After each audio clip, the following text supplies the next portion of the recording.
चलिए भाई, फिर से मैं आप लोगों के बीच लेकर के आ गया हूं बहुत ही अमेजिंग क्लासेस जो आपकी इंग्लिश को बहुत ही आसानी से क्या कर सकती है, इम्प्रूव कर सकती है। और वह क्लासेस है क्या भाई, देखिए ना पीछे साइड क्या लिखा गया है, क्या लिखा गया देखिए ना। क्या है यहाँ पर मेरे प्यारे, इट इज टाइम की बात आप क्या कर सकते हैं, कोई भी ऑब्जेक्ट क्या कर सकते हैं, ऐड कर सकते हैं। एंड तो फिर उसके बाद आप कोई ना कोई वर्ब को क्या कर सकते हैं, ऐड कर सकते हैं। यानी कहने का मतलब यहाँ पर क्या ऐड होगा, ऑब्जेक्ट, और यहाँ पर क्या ऐड होगा मेरे प्यारे, वर्ब। सेंटेंस के अकॉर्डिंग आप वर्ब्स को क्या करेंगे, ऐड करेंगे। और दूसरा क्या मेरे प्यारे, हम लोग क्या अमेजिंग पढ़ने वाले हैं, इट इज नो यूज। क्या मेरे प्यारे, इट इज नो यूज, ये हम लोग पढ़ने वाले। मीनिंग क्या होगी अभी तो आपको बताया जाएगी स्ट्रक्चर के साथ। चलिए आइए हम लोग क्या करते हैं, इस पे कुछ सेंटेंस का फॉर्मेशन करते हैं। ये आपका क्लासेस बहुत ही अमेजिंग, बहुत ही इंटरेस्टेड होगा आपको डेली यूजेस इंग्लिश के लिए। यानी डेली आप क्या करेंगे, सेंटेंस को क्या करेंगे, यूज करेंगे, बोलेंगे। डेली आप जितना सेंटेंस की प्रैक्टिस करेंगे उतना ही आपकी अच्छी इंग्लिश क्या होगी, बनेगी। जैसे मेरे प्यारे, आइए हम लोग सबसे पहले इसका क्या करते हैं, एग्जाम्पल देखते हैं। लेकिन एग्जाम्पल देखने से पहले आइए हम लोग ये सीख लेते हैं sir, it is time, it is time, it is time. यह है क्या, यह कब यूज करेंगे, आप उस समय बेटा यूज करेंगे जब आप कोई काम, यानी जब आपको कोई काम करने का क्या हो चुका है, समय हो चुका है। जैसे आप बैठे हैं, बैठे बैठे अचानक आपके दिमाग में, अरे यार अब तो पढ़ने का समय हो गया, अब तो पढ़ने का समय हो गया। और बैठे बैठे आपको ऐसा लगा, नहीं सर यह पढ़ने का समय नहीं है, अब तो खेलने का समय हो गया। तो ऐसे सेंटेंसेस के लिए आप it is time object to verb का यूज करेंगे। और कैसे सेंटेंसेस बनेगा, जैसे आइए हम लोग एक ऐसे करते हैं, ठीक है ना। कैसे मेरे प्यारे, आइए जैसे मैंने आपको एक सेंटेंसेस बोला, अब हमारा चलने का समय हो गया है, अब हमारा चलने का समय हो गया। जैसे मैंने बोला बेटा कि अब हमारा चलने का समय, चलने का समय हो गया है, अब हमारा चलने का समय हो गया है, अब हमारा चलने का समय हो गया है। तो डर गए, सेंटेंस को देखकर डर गए भाई आप, नहीं यार, आप ऐसे डर जाएंगे तो इंग्लिश क्या करेगी, तो इंग्लिश तो आपको डरा के मार देगी। और आपको ऐसा करना है कि हमारी वजह से इंग्लिश डरने लगे। भाई कौन सा स्टूडेंट आ गया है, कौन ऐसा आ गया जो कि हमारा एक एक पॉइंट सब पूरा यूज कर दे रहा है। ऐसा है आप कीजिए, देखिए आप अपने इंग्लिश को कम समय में इंप्रूव करेंगे। आपको इंग्लिश से नहीं डरना है, बल्कि इंग्लिश आपसे डरनी चाहिए, ठीक ना। चलिए आइए देखते हमारा, हमने क्या बोला कि अब चल, यानी अब हमारा चलने का समय हो गया है। तो जल्दी बता दो सर क्या हो जाएगा, कि हम सबसे पहले लिखेंगे इट इज टाइम। क्या लिखेंगे मेरे प्यारे, it is time, it is time. और टाइम के बाद मैंने बोला ऑब्जेक्ट लगा दीजिएगा। यहाँ पर ऑब्जेक्ट क्या है मेरे प्यारे, जल्दी बताइए क्या है मेरे प्यारे, जल्दी बताओ, अस। यानी क्या हो जाएगा, it is time for us, it is time for us, it is time for अस। क्या हो जाएगा, इट इज टाइम फॉर अस। क्या करने का, चलने का, क्या करने का, चलने का। क्या हो जाएगा जल्दी बता दे, us to live now, us to live now. अब हमें चलने का समय हो गया, यानी यह घर छोड़ने का समय हो, क्या हो चुका है मेरे प्यारे, यानी यह प्लेसेस छोड़ने का समय हो चुका है, ठीक है ना। तो वहां पर हम क्या करेंगे, it is time for us to live now, it is time, it is time for us to live now, it is time for us to live now. एक बार में अगर आपका डाउट क्लियर ना हो रहा, 10 बार प्रैक्टिस कीजिए, देखिए आप अच्छे से क्या कर सकते हैं, अपने डाउट्स को क्लियर कर सकते हैं, ठीक है ना।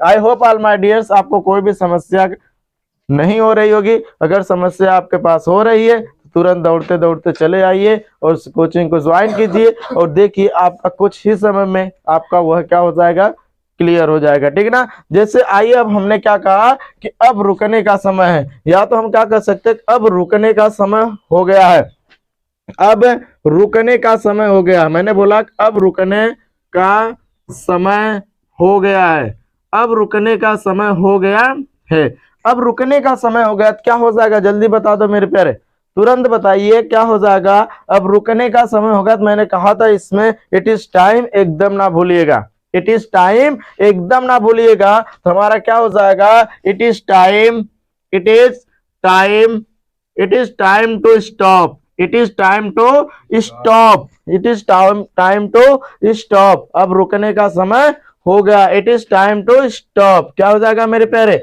यानी यह समय रुकने के लिए है। आप कह सकते हैं कि यह समय क्या है, रुकने के लिए, या आप समय रुकने के लिए हो गया। It is time to stop हो जाएगा। क्या हो जाएगा भाई, जल्दी बताओ तो ध्यान से। It is time to stop. चलिए हम देखते हैं नेक्स्ट सेंटेंस से कि कहने का मतलब क्या है। कि जैसे मैंने बोला कि अब क्लास स्टार्ट होने का समय हो गया है। क्या मैंने बोला, अब क्लास स्टार्ट करने का समय हो गया है। अब क्लास स्टार्ट मीन्स चालू करने का समय हो गया है।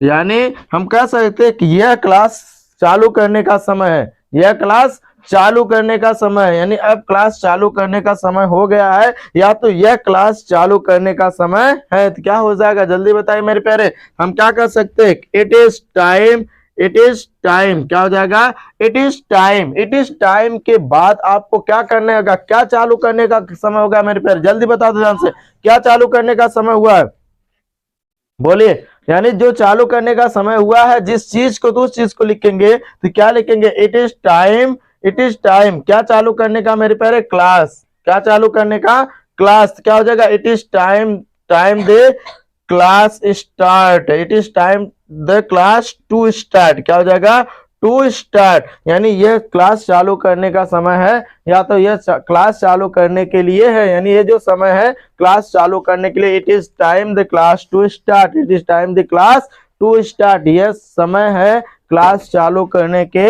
लिए, ठीक है ना मेरे प्यारे। तो चलिए हम लोग चलते हैं नेक्स्ट सेंटेंसेस पे। मैंने क्या बोला मेरे प्यारे, कि यह क्या बोला कि अब खेलने का समय हो गया है, अब खेलने का समय हो गया है, अब खेलने का समय हो गया है। या तो यह खेलने का समय है, या तो यह खेलने का समय है। क्या हो जाएगा, जल्दी बता दो ध्यान से। It is time, it is time to play now, it is time to play now. क्या हो जाएगा मेरे प्यारे, it is time to play now. यह खेलने का समय है, यानी अब यह खेलने का समय है, या तो अब यह खेलने का समय हो चुका है, यानी हो गया है, ठीक ना मेरे प्यारे। I hope all my dears, आपको कोई भी डाउट्स नहीं होगा इस सेंटेंसेस में। आप ऐसे एक नहीं, यहाँ पर आपको केवल मैंने क्या बताया, आपको सिर्फ 4 सेंटेंसेस आपको बताया गया है। आपको भी कितना करना, 4 ही पे नहीं रुक जाना है। अगर आपको अपनी इंग्लिश इंप्रूव करना है तो इससे 2 गुना ज्यादा सेंटेंस का फॉर्मेशन करना है, उसके बाद प्रैक्टिस, और उसके बाद आप अपनी इंग्लिश, आपकी इंग्लिश खुद ही अपने आप क्या हो जाएगी, बेस्ट हो जाएगी, ठीक ना। चलिए तो ये हो गया मेरे प्यारे। अब आइए हम लोग दूसरा चलते हैं। दूसरा कारक, it is no use, it is no use. यहाँ पर इट इज नो यूज की मीनिंग क्या निकल रही मेरे प्यारे, कोई फायदा नहीं। क्या मेरे प्यारे, कोई फायदा नहीं। इट इज नो यूज, यहाँ पर इसकी मीनिंग निकल रही है कोई भी फायदा नहीं। जैसे कैसे, ध्यान देखिएगा। जैसे हमने बोला, पढ़ने से कोई फायदा नहीं, दौड़ने से कोई फायदा नहीं, लिखने से कोई फायदा नहीं, रुकने यानी यहाँ रुकने से कोई फायदा नहीं। कि जब इस प्रकार के सेंटेंस को आप इंग्लिश में कन्वर्ट अर्थात इंग्लिश में फ्रेम करना चाहेंगे, तो उस स्थिति में सबसे first now you have to use of it is no use.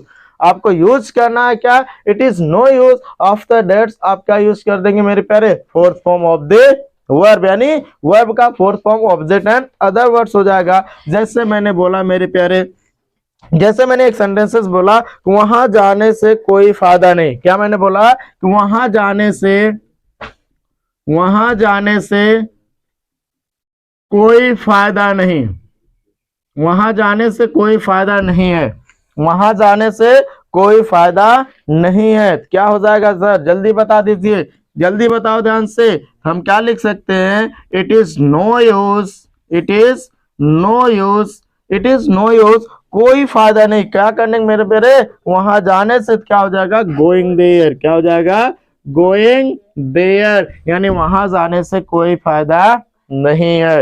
यानी it is no use going there, वहां जाने से कोई फायदा नहीं है। क्या हो जाएगा, फिर से बोल दो, it is no use going there, वहां जाने से कोई फायदा नहीं है। जैसे मैंने बोला दूसरा सेंटेंसेस मैंने बोला, it is no use, it is no use, it is no use it is no use reading, it is no use reading, it is no use reading, यानी पढ़ने से कोई फायदा नहीं, दौड़ने से कोई फायदा नहीं, it is no use running, दौड़ने से कोई फायदा नहीं, it is no use laughing, क्या हंसने से कोई फायदा नहीं, it is no use weeping, रोने से कोई फायदा नहीं। हाँ भाई, ऐसे ही क्या कर सकते, बहुत सारे सेंटेंस का फॉर्मेशंस करेंगे। फॉर्मेशंस के बाद आपको ये नहीं है कि सिर्फ लिख करके रख दे, कॉपी पर नोट करके रख दे, आपको उसमें क्या करना भाई, बोलना भी है। क्या करना है, बोलना भी है, ठीक है ना। जैसे मैंने एक सेंटेंस और बोला, it is no use, it is no use worrying, ठीक है ना, it is no use worrying. कहने का मन, वरिंग मीन्स क्या होता है मेरे प्यारे, चिंता करना। क्या होता है, चिंता करना। तो कह रहा भाई इट इज नो यूज, जैसे कोई भी बहुत चिंता कर रहा तो उस स्थिति में उसको समझा सकते भाई it is no use worrying. यानी कहने का मतलब क्या है भाई, जो चिंता आप कर रहे हैं यानी ये करने से कोई फायदा नहीं है। जिस काम को चिंता करे बल्कि उस काम को पूरा कंप्लीट कर लो, चिंता करने की जरूरत ही नहीं बचेगी, ठीक है ना। आया समझ मेरे प्यारे। तो नंबर नेक्स्ट सेंटेंस मेरे प्यारे, it is no use, it is no use, it is no use speaking here, it is no use speaking here. मैंने क्या बोला, it is no use speaking here, यानी यहाँ बोलने से कोई फायदा नहीं, यानी यहाँ बोलने से क्या है, कोई फायदा नहीं है। यानी हम कह सकते हैं it is no use speaking here, यहाँ बोलने से कोई फायदा नहीं। It is no use reading here, यहाँ पढ़ने से कोई फायदा नहीं। It is no use teaching here, यहाँ पढ़ाने से कोई फायदा नहीं। हाँ भाई, ऐसे ही आपको बहुत सारे सेंटेंस का फॉर्मेशन करना, प्रैक्टिस करना है, और प्रैक्टिस करना एकदम से ना भूलना है। चलिए आज के लिए इस वीडियो में इतना ही आपके लिए काफी है। फिर से मिलेंगे नए वीडियो से, उसके साथ आपको कुछ भी नहीं करना है, एक एक्टिव शील होकर के, यानी एक क्रियाशील होकर के आपको क्या करना, इसको क्रियाशील बना देना, यानी अपने इंग्लिश को क्या कर देना, एक क्रियाशील बना देना, ताकि आप कम समय में अपने इंग्लिश को एक अच्छी, एक बेहतरीन, एक इनक्रेडिबल इंग्लिश क्या कर सकते हैं, बना सकते हैं। बट उसके लिए शेयर, सब्सक्राइब और लाइक का बटन एकदम ना दबाना भूलना मेरे प्यारे। चलिए ठीक है, तो हम फिर से मिलेंगे नए पार्ट्स में। तो आज के लिए काफी है, धन्यवाद ऑल माय डियर्स। तो वहाँ पे गोइंग की पहले तो नहीं लगेगा।